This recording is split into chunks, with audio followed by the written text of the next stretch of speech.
What's going on, everyone? Welcome back to the channel. It's IPP Kids IRL here. And what I have for you today is we're going to be breaking down the troop special skill function that just unlocked going into Season 2. So, the first thing we're going to be breaking down is how you unlock this. Down here on the bottom left, you're going to see a new little icon that gets released. And if you're not able to really see what it's like whenever it's locked, you're just basically going to see this. When 9 skills reach, that's every single skill. They have to be double unlocked and all that goodness. They have to reach level 16. 16 to start. I don't know what town hall that is right off the top of my head. If you know it, definitely leave it down there in the comments. But 16, 18, and 20. So you're not going to see this far into the end of the game for the third one. But for the first one, which is definitely the most important, we're going to talk a little bit about it. So if we just go right here over to Bewitch, we're going to activate this. We're going to go over here. We're going to unlock it. And so on and so forth for the next 3. So diving back over here, let's first dive into these first 3 that you're going to get access to. Hot Pursuit, Mutual Elimination, and Gleaming Dagger. Hot Pursuit is going to be for whenever you have a team that's definitely ahead of the game. You have a team that's really impactful in PvP, and you're seeing it do well. This is whenever that's going to benefit it the most, because it's going to snowball your team ahead. Whenever the enemy forces drop below 50%, you're going to deal damage equal to 5% of the current power and up to 5% of the enemy's initial troop power. Very good if you're snowballing. Don't overcomplicate it in terms of what every other ability does. This is for a team that's already doing very good and staying ahead of the curve, and you're not really seeing it take a lot of damage. You're going to see it snowball. Definitely on your main team, I would invest in Hot Pursuit. I think it's going to be your best bet. Going over here to Gleaming Dagger, which is the second one. Gleaming Dagger is whenever your troops fall beneath 50%. Now, the big kicker here is it does a lot more damage, because when the power equals up to 10% of the enemy's initial troops compared to the 5%. Not exceeding 10% of your initial troops. Not to overcomplicate it, basically, if you're seeing your teams getting beaten, this can help your team get back into the battle and try and stay ahead and get as many merits as you can out of a fight. If you're noticing that you're going into fights and you're losing a lot of them, this is such a great thing to put on your teams already. So, diving into the third one, Mutual Elimination. Deals damage to all enemies when defeated. The damage increases with the remaining percent of enemy forces. The enemy has over 70% forces left. The damage is maximized at 10% of the enemies, not exceeding 10% of your initial troops' power. Kind of an interesting one. Will definitely require a lot of testing, I think, to really how this team will really formulate.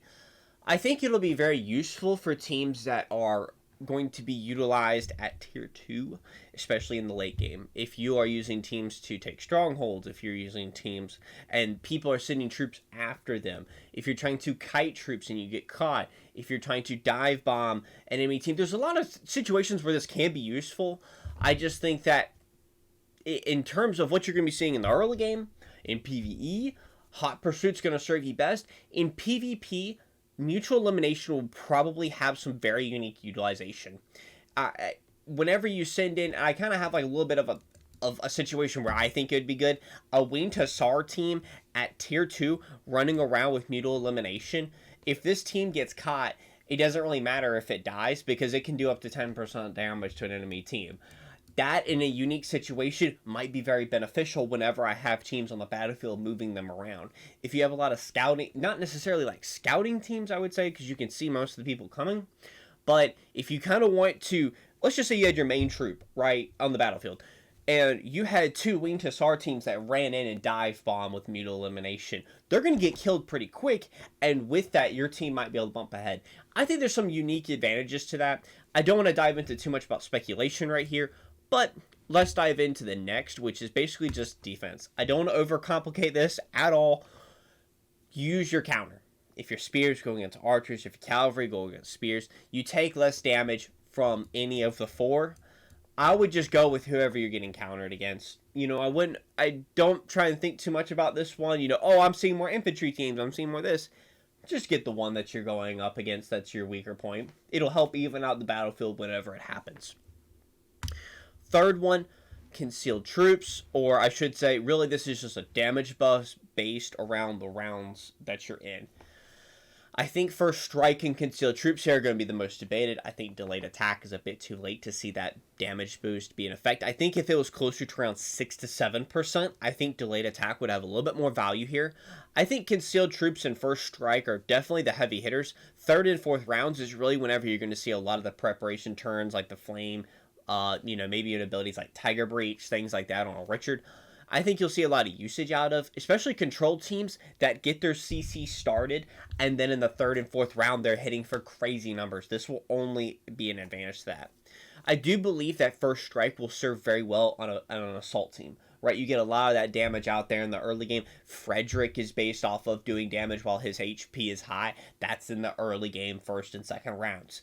So I think there's some usage. I think the general consensus, concealed troops is going to be a very good conservative move. Third and fourth rounds are very, whenever a lot of abilities are going off casually. So I would invest into concealed troops personally, and then first strike if you have assault teams. So that is really the newest function that has just came out with the troop skills function that just came out here with Season 2.